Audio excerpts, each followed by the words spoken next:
قبل ما نبدأ صلى على النبي. وقصتنا النهاردة عن بنت جميلة بتدخل في جواز مزيف مع أكتر شاب بتكرهه عشان تترقى في العمل. فيا ترى يحبوا بعض ولا يفضلوا يتخانقوا؟ ده اللي نعرفه. بس لو أول مرة تشوفني اشترك في القناة يا زميلي، وما تنساش اللايك والسبسكرايب والشير، ويلا نبدأ.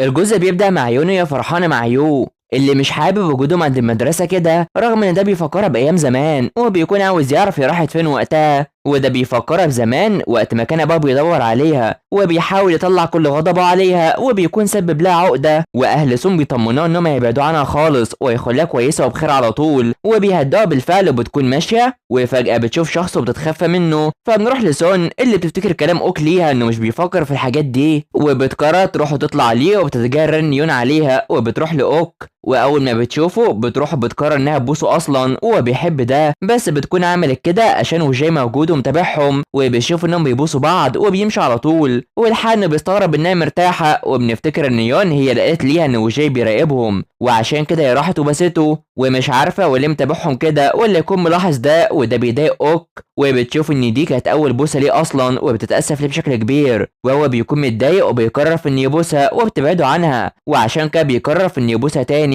وفي الوقت ده هي بتسيبه اساسا وبتحب ده جدا، وبيكون جرب بوسته الاولى مع سون اللي بتكون متاثره من البوسه اللي حصل بينهم، وبيكون عاوز يعرف هي هتفضل مستمره في التمثيل ده لغايه امتى، علشان هي مش بتحس باي حاجه، وعمل كده عشان بيهزر معاها بس مش اكتر، وبيتصدموا. فبنروح لوجاي اللي بيروح يحط قطر على عينه وبيقرر ان يدفع ثمنها، هو مستغرب كتير وبيسال العامل في المتجر عن اوك وانه كان شغال هنا اصلا، وبيعرفه ان في ستات كتيره سالوا على اوك بعد ما مشي وهو جه يسال عليه حاليا، وبيقول ان اوك ما ارتبطش قبل كده وبيخليه مرتبط جدا. فبنروح للين اللي بتكون قاعده وبتفتكر كل الاوقات اللي كان وجاي بيقع في الكلام باي حاجه تخص سون، وبتكون مرتبكه وتبدا تشك فيهم اساسا. فبيوصل وبتطمن على معدته بما انه مش مخصوص ليها، وبيروح يفكر في اوك اللي اختفى وظهر على جواز سون، وبيكون عاوز يعرف كل حاجه عنهم، في حين ان سون بتفتكر كلام اوك عن البوسه وعلى التمثيل اللي بيعملوه، وبيفكروا في هما الاثنين وكل واحد فيهم بيلوم التاني، ومش عارفين هما يناموا ازاي بعد اللي حصل ده، والحال محدش بيكون عارف ينام فيهم. وسون بتكون متضايقه في ان هو اللي بدأ مش هي، وبيقرر يقوم على طول وهو تعبان وعاوز يروح الحمام، ومعدته تعبانه جدا، وبيجي يمشي يوم بتشوفه ومش بيقول انه عاوز يروح الحمام، وبيقرر انه يروح يستحمى، بس تشي بتوقفه وبتخليه ياكل الفطار الاول، وبيروح يجري على الحمام على طول، وده علشان يرتاح، وبيكون مبسوط باللي حصل ده، وبيخرج بيخليه يجي ياكل معاهم، رغم ان سون مش حابه ده وبتفضل مركزه فيه، بس بيقرر ياكل. وكل شويه سون بتتكلم على ان يعمل كل حاجه معاها،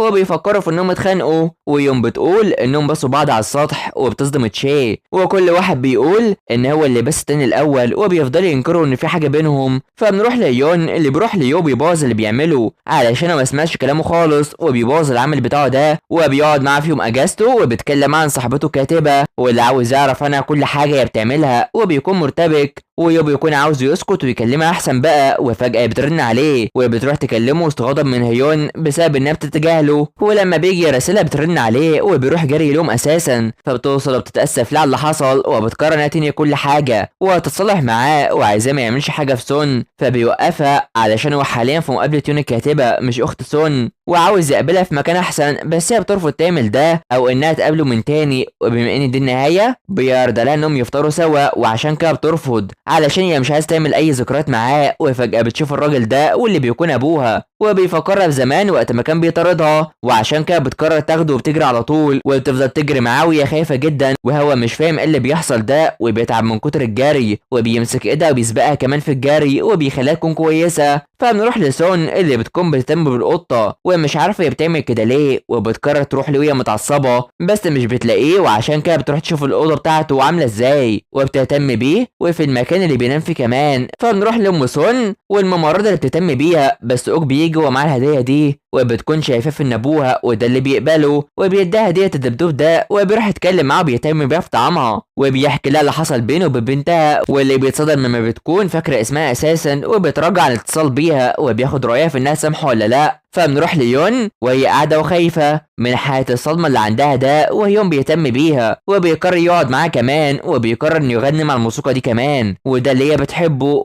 عشان بتكون بتحب الاغنيه دي، وعشان كده بيقرر في انه يكملها ويغني بقى الاغنيه كمان. وبتفتكر وقت ما اتاسف ليها وقال لها كل حاجه، وانه كان لطيف معاها كتير في كل حاجه وساعدها في اوقات اكتر كمان. ومن الواضح انها تقع في حب هيون، وبتكون بتبكي فرحانه انه بيتم بكل حاجه كده، وبيخلص الاغنيه وبيفضل جنبها علشان يهون عليها كمان. فبيروح هو بيكون تعب عشان كان بيهتم بيها في البرد ده، وعشان كده بتروح تشكره على انه غنى علشانها، وهو كمان بيشكرها وعايزاه يفضل محتفظ بسرها ده، وده اللي بيأكده. وبتكون شايفه في ان ده اخر مره هيتقابلوا فيها سوا الا اذا كانت تعليقات وحشه، وده علشان تبقى تقضيه تاني. وبيكون حزين جدا، فبيعدي لما هتدهر سن الطعام وسول اوك اللي بتفضل تتجاهله، وبتكون متضايقه منه وبتحاول تلفت انتباهه طبعا. وهو بيدور على قطه بيبي عشان تاكل، وبيفكر في انه يفتح غطاء المربى ده، واللي بيجي يعمل ده مش بيعرف خالص، وده علشان يتكلم مع سون واللي بتيجي وتفتحه بكل سهوله. ولما حاجه بتبوظ بيحاول يتقرب منها بيها، بس هي بتكون بتعمل كل حاجه وحرفيا بتكون شاطره جدا. فبنروح لبوكو وبيتكلم مع جانغ اللي بيقول له ان ولاده الاثنين واحد نايم على ظهره، وده اللي يعرف.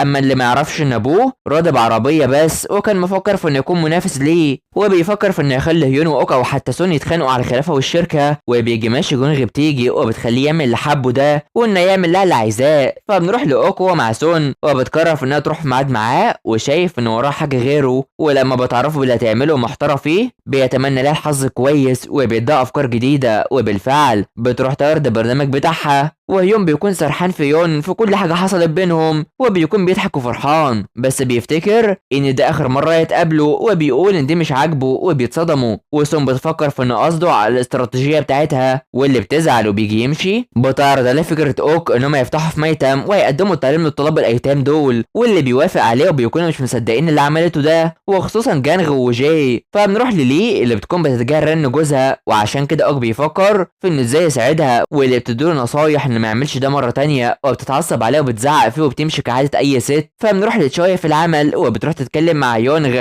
اللي بيعرض لها اجازه تروحها، وبتشوف جدولها وبتفكر في حاجه. فيوم بيعرف سون في انها تخبى امر الميتم عن اوك وعن يون كمان. فاوك بيقدم لسون اعتذاره وبيكتب انه مش هيقبلها خالص اصلا، وبتقرر تاخده في مكان عشان يرتاح فيه على طول، واللي بتاخده عشان تشتري سرير. وبيفكر في انهم يناموا سوا، بس بيشوف ان ده ليه هو، وبيروح يجربوا كل اللي موجود وبيختاروه سوا، وده على حسابها وعايزاه يرتاح وبتأثر فيه، بس بيعرفه انه فاهمها، وده علشان هو معجب بيها على طول. وبيقرروا يمشوا، وبيكون بيشوف انها بتقول انها معجبه بيه، وبتروح تركز مع كل حاجه وبتحاول ما تبصش ليه بما انه وسيم. فبتروح وبتعرفه في انها تدخل معاه في علاقه وهتخلي الامور رسميه بينهم لما تخلص عملها، وده بيفرحهم. وبيقرر يستناها براحتها. فبيعدي اليوم مع وجاي اللي بتأنق، واللي بتشوف انه بيعمل ده عشان يشتغل مع سون اساسا. فبيروح يتكلم مع المدير عن تصوير الطلاب وتعليمهم، وبتقول عن يونا ان عندها مشاعر لاوك ومش عارفه انه متجوز. وسون بترفض تخلي وجاي يقول اي حاجه، وعشان كده بيكون عاوز يعرف ايه جوازها حقيقي ولا مزيف. وبيعرف انه مزيف، وبيفكر في انها عملت كده عشان تغيظه، وبيقرر يهتم بيها، وعشان كده بتجري وراه وعايزه تضربه. فبنروح ليون اللي بتشوف ان يون بقى بيشجعها كتير في كل حاجه بتكتبها، وعاوز يشوف حاجات اكتر منها. وبتقرر ترن على يو، وبيعرف انه بيكفر عن ذنبه عشان هو كتب تعليقات وحشه. وبتشوف ان يو هو اللي كتب التعليقات اللي جرحتها قوي كده. فجانغ بيروح لاوك وبيعرف انه اتطرد، وجيونغ عارف هويته فلازم يكون قوي علشان يحمي سون. وبيقابل سون وعاوز انهم يتكلموا سوا بالليل، وبيروح يساعدها في اوضته، وبيعملوا فيها كل حاجه وهم مبسوطين، وبيفرحوا سوا وبيركزوا في بعض. وبيقرر يقربها منه، ولما بيجي يبوسها يوم بيجي جري وبيقول انه فعلا اخوه اوكبوك ولا لا. وسون بتتصدم منه جدا، والجزء بيخلص على هنا. فيا ترى اوكا هيعمل ايه معاهم؟ ده نعرفه الجزء الجاي. تابعونا، فما تنسوش توصلوا الفيديو ده 2000 لايك حلوين علشان يوصلكوا الجزء الجاي بسرعه. سلام.